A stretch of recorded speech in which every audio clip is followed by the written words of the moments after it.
In my classroom, we do how-to stories every year. We go to the computer lab, we go on Crayola.com, we print off snowman pictures, and we color them. Then one of the days we go through and we brainstorm transition words because I want them to be able to switch in their writing and get lots of different steps and sequencing involved from their beginning, middles, and ends. We brainstormed all of our transition words. The next thing I do is I give them a pad of little sticky notes. And they go through and they look at their snowman picture, and on each sticky note they write one of the parts of their snowman. So like the large ball, the medium ball, the small ball, the hat, the gloves, and so forth. On each sticky note they also have to put a describing word. So warm mittens, or fuzzy mittens, or striped mittens, or cozy mittens.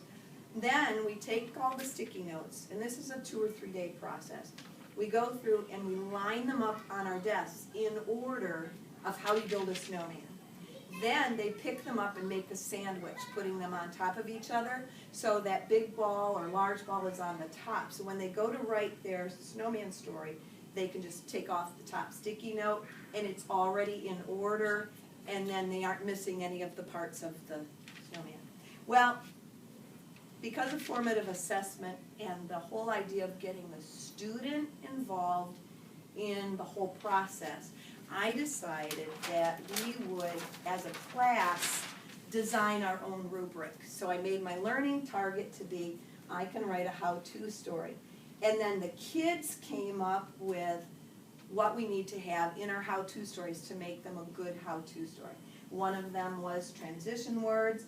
One of them was describing words. The story had to be in order. And then I added, through our discussion, because there was a lot of discussion going on, a lot of hands raised, a lot of kids involved in it, I added this as mine. I wanted to make sure they put in more capital letters and periods. And then we talked about when we used the transition words that each sentence had to start differently, because I didn't want then.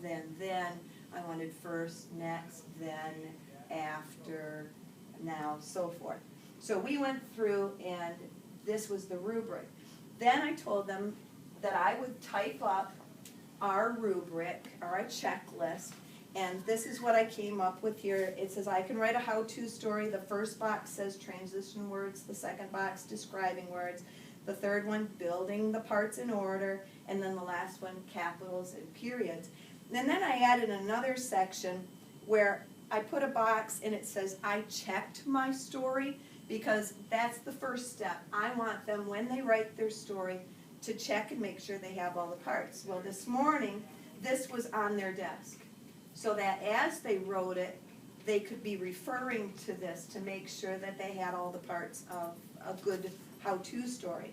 Then we talked at length yesterday about when they were done writing their story, they then had to read it to a friend. So we get that peer assessment part going.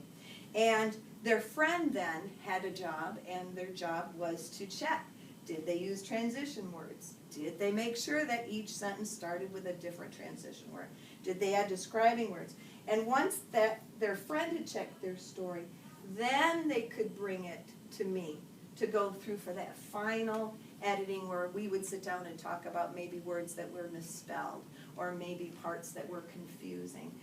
So I did all of this basically to get the kids more involved, taking ownership of their stories, so that it wasn't they wrote the rough draft, came to me, and then I was doing all of the editing. I wanted them to look for these things so that I could even say, oh, you know, wait, one of our checks was capital letters and periods. You checked the box, but I'm seeing a lot of sentences that don't. You need to go back.